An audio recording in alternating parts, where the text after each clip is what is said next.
What is going on, guys, and welcome back to the channel, and today we are finally back with another Q&A, this one being the Q&A for March. Now, as I always say in these videos, I am trying to sort of cut back down on the questions. I used to answer like 20 questions in these Q&As and they would go for about half an hour, so we've only got about 6 today. If you did ask a question and I didn't answer it in this video, then don't worry too much about that, just make sure to ask again next month. And if you guys do want to ask some questions, then there is a link to the Discord down in the description. That is where I'm answering these questions from, and honestly it's just a great place to be anyway. So if you guys do want to join the Discord, then like I said, there is a link down in the description. But anyway, with that out of the way, guys, let's get stuck right into the questions. So the first one here comes from my man Alice, who says, I don't know whether this has been asked, but what are your top 5 favorite Star Wars movies? Now, I'm actually just going to one-up you there, Alice, and I'm going to just pretty much rank every movie, just because if I'm going to do 5, I may as well do all 11. So we're going to go through from number 1 down to number 11. For me, it is a very, very tough choice between Revenge of the Sith and Empire Strikes Back for number 1. I do think Empire is definitely a better movie, but just growing up with Revenge of the Sith, that was kind of the awesome one that came out when I was younger. I think that does just edge out Empire Strikes Back for the number 1 spot, but it is literally just by a hair. So obviously then Empire Strikes Back comes in at number 2. Number 3, and this might be a bit of a controversial opinion to be honest, but Rise of Skywalker was actually my 3rd favorite, which is kind of weird honestly, because I don't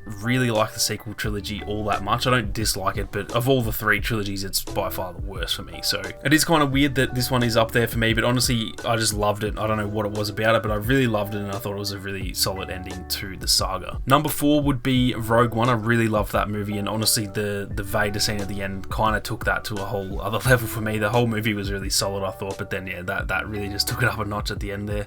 Number 5 would be Return of the Jedi. I'm a big fan of the OT. I actually, even though I'm of that age where, you know, the prequels was sort of my thing growing up, I actually watched the original trilogy before I watched the prequel trilogy, so I'm a big fan of the OT. Return of the Jedi honestly should probably be higher on this list, but it is just so hard to rank these. Coming in at number 6 would be A New Hope as well. They're very close, those two. Number 7 would be The Phantom Menace, I think. Again, it does have a lot of flaws. The prequels, you know, they're full of flaws, unfortunately. Attack of the Clones would be number 8, and again, these two are, I don't know, it's a very controversial opinion in a way, because in my opinion, I think Attack of the Clones is probably the worst Star Wars movie, honestly. It's got so much stuff in it that it's just so bad in my opinion. But I think the whole Geonosis part, like the Battle of Geonosis at the end, it was just, I don't know, I just love that part of it so much, so it does bring it up the list a fair bit for me. I think we're up to number 9, aren't we? Number 9 would be The Force Awakens. Honestly, I don't think this movie's bad by any means, but it just never really did it for me. Like, it had a lot of awesome stuff in it, but there was also a lot of stuff that I just didn't really care for all that much. Number 10 would be Solo, and again, this is one of those ones that honestly it feels like it should be higher than 10, because I actually really like Solo. I think a lot of people give it flack for really no reason. It's just one of those movies that, you know, it failed at the box office and people sort of use that against it, but I personally do think it is a pretty solid Star Wars movie. But in saying that, it's also a little bit more boring than a lot of the other ones. So, but yeah, it's sort of just so hard to rank these. You kind of want them all to be top 5, but unfortunately they can't be. And then coming in at number 11, which actually never used to be the case, but it is currently the case now, The Last Jedi is the lowest on my list. Now, I'm not hating on the movie, because I actually really enjoy The Last Jedi as well. I think just with the Rise of Skywalker, though, it kind of like almost made this movie feel a bit redundant in a way. So as an individual movie, I really like it. I think like the cinematography is great, and I think it's a well-made movie, but it also just kind of doesn't fit into the Star Wars story in a way. It's almost like it should be a little spin-off or something. So yeah, I do like the movie, but it is unfortunately at the very bottom of the list. Now, obviously everyone's going to have their own opinions. I am actually keen to hear everyone else's list, so if you guys do want to rank your own, rank the movies yourselves, then be sure to leave a comment down below. It always tends to get very heated in the comments with stuff like this, so please don't be, rude and disrespectful to everyone else. At the end of the day, it's just a list of movies, so honestly, who gives a shit? But I am very keen to hear what you guys have to say. The next question comes from my man Yoda, who says, if you could choose one game studio to make a Star Wars game, who would it be and what kind of game would it be? Now, that is a very tough question, because there's just so many that I want to answer. The one that kind of comes to mind, honestly, that I always say is like Rockstar making a sort of Red Dead 2 type of game. Some sort of bounty hunter game that's just literally like a carbon copy of Red Dead would be absolutely amazing. But in saying that, I don't know how Rockstar would go with the Star Wars IP, to be honest.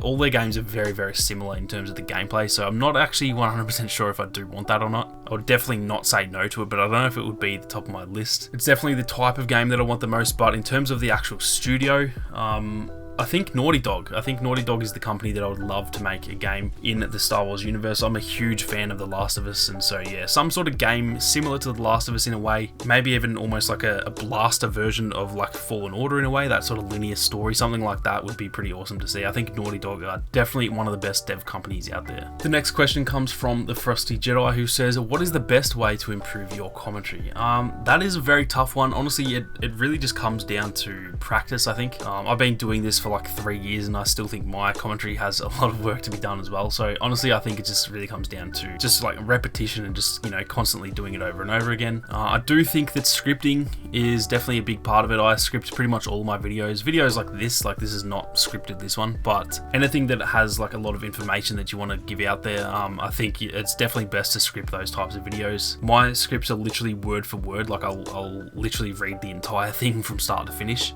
Some people just do dot points, but for me, I'm a bit of a rambler, so it's just best for me to actually just script it completely, and then I know that exactly what it says in that script is exactly what I want to say. So if you don't script, I would definitely say start doing some scripts, but yeah, I think really it just comes down to a lot of repetition. The next question comes from Jay Dizzle, who says, what is your favorite video series to make? I'd say between probably Hero Guides, just because one, I know that they generally do pretty well, and they also, you know, they're some of the higher quality videos on the channel, so it's always a good feeling to sort of get one of those out and you know that people are going to enjoy it. But I'd also say the mod review series, it's a lot of fun just because I've never really toyed with mods all that much, and so to just sit down and play a bunch of awesome mods and, you know, see what people have made and then sort of just talk about that, they're a lot of fun as well. So I'd probably say the Hero Guides, they've been the most consistent on the channel and they're always a lot of fun to make, but yeah, the mod review series is definitely a lot of fun as well. The next question comes from Star Wars Boy, who says, when did YouTube turn into your job and move away from being a hobby?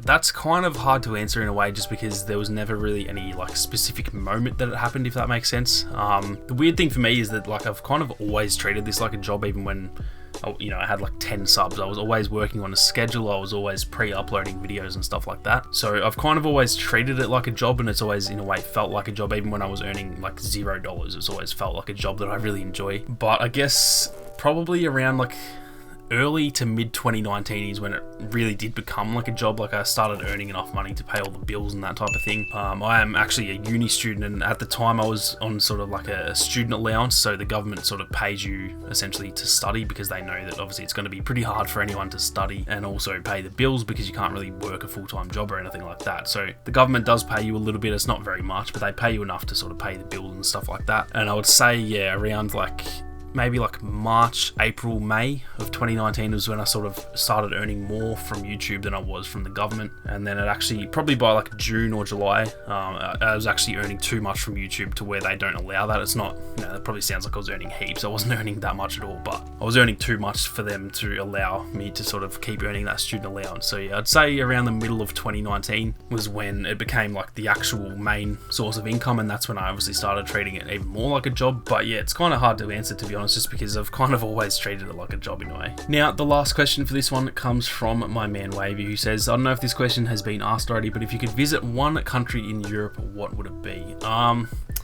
That's kind of a tough one, because I guess, does England count as Europe anymore? I'm not actually 100% sure, but England's the one that comes to mind. I've always wanted to go to England, and obviously guys like you, Wavy, and like Sturm and Alice and all those boys down there. It'd be great to be able to go over there and meet you guys and, you know, go to the pubs. I think pretty much all of you are too young to drink, actually, but yeah, it'd be awesome to go to England. There's a lot of, you know, different countries in Europe. Italy and Spain and France and countries like that are some countries that I'd really love to go to, but the only thing with those is like, I feel like you almost need to be able to speak, you know, Italian or French or whatever to be able to go to those countries, whereas if I went to England, like obviously I'd be able to speak English. So yeah, I think England, I don't know if that technically counts as Europe at this point, but yeah, England's the one that comes to mind for me. So that is going to do it for another monthly Q&A, boys and girls. Like I said, if you do want to ask me some questions for next month, there will be a link down in the description for the Discord. When you join, there might not be a Q&A sort of section open, because I usually usually only open it up about a week or two before I want to start recording. So it might not be there straight away, but if you do join and just sort of keep your eye on the Discord, then every couple of weeks I will open up the Q&A channel, and then yeah, you guys can ask as many questions as you want in there. That is going to do it for this one though, guys. If you did enjoy the video, then be sure to leave a like down below, and if you are new, then consider subscribing to the channel with those notifications on. Thank you all very much for watching. You guys have a great day, and I'll catch you all in the next one.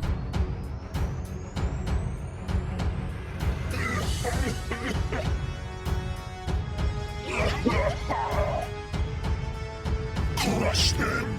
Make them suffer!